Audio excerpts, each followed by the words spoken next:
กับสุขสบายดีมือนี่เมื่อวันอาจารย์ก็ได้สาวๆหลังจากที่ไปหั่นไปหั่น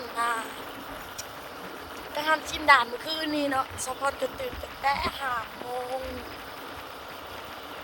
กำลังกลับบ้านอาจารย์ขี่รถจักรคนเดียวเด้อกลับมาตั้งแต่เช้าตอนนี้ก็5 โมงแล้วเป็นเวลา5 โมงครึ่งเพราะว่าเมื่อเอาหมอนเนาะยันบ่ทันเขา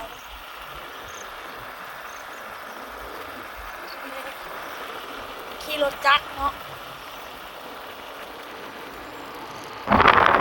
นี่หนทางค่ะเดี๋ยวสิเปิดกล้องหลังให้เบิ่ง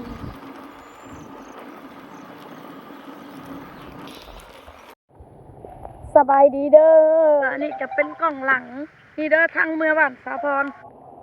ทางเมื่อบ้านสาพรมันจะเป็นทางดำทางแดงวัดสี่เนาะนี่สาพรกำลังเดินทางเด้อขี่ด้วยรถจักรอาจจะบ่ได้เห็นอันสาพรเด้อสาพรจ้ะนี่แต่ยินแต่เสียงเนาะเวลาสาพรจะเปิดกล้องมาให้เบิ่งเด้อนี่มื้อนี้ขี่รถจักรเด้อ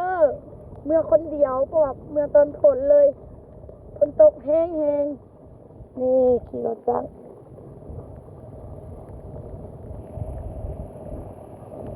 ทางจะเป็นแบบนี้แหละเปื้อนขนาดเลยแบบทางบ้านสะพอนมันจะเปื้อนแห้งที่สุดเลยเป็นเพราะว่าเป็นทางแดงจะอยู่ทางบ้านหนองประสองจะเป็นทางดำเด้อมาเบิ่งนำกันทางระยะเนี่ย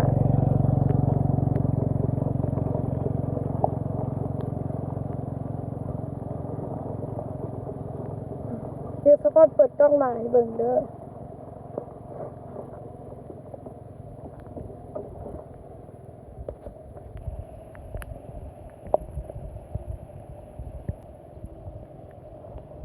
ไป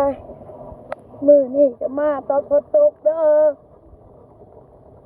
นี่ด้วยรถจักร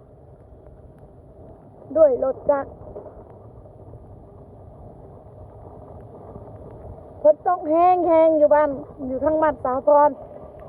เนาะ FC ทุกคนนี่ว่าที่บ่ได้มาคอยกลับเนาะตอนนี้จ้ะเพราะว่าย่านมันมืนย่านมันพลาดล่มเนาะเพราะว่ามันมืนแห้งเลยได้แต่ว่าแถวนี้มันจะบ่มื่นปานใดเพราะว่ามันเป็นดินแดงเนาะถ้าต่อไปมันเป็นดินด่างอาจจะลื่นล่มก็ได้เนาะนี่อันนี้ก็คือบ้านอีกบ้านหนึ่งเด้อตอนนี้กำลังขี่รถจักรเมื่อคนเดียวแล้วจ้ะ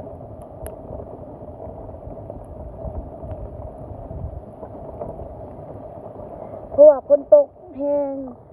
จะย่านอยู่อย่างหนึ่งย่านอยู่ในบอนห้วยทอนเนาะเพราะว่าทางมันเป็นยากเดี๋ยวฮอนบอนห้วยทอนเดี๋ยวสาวพรไทยเบิ่งโอเค let's go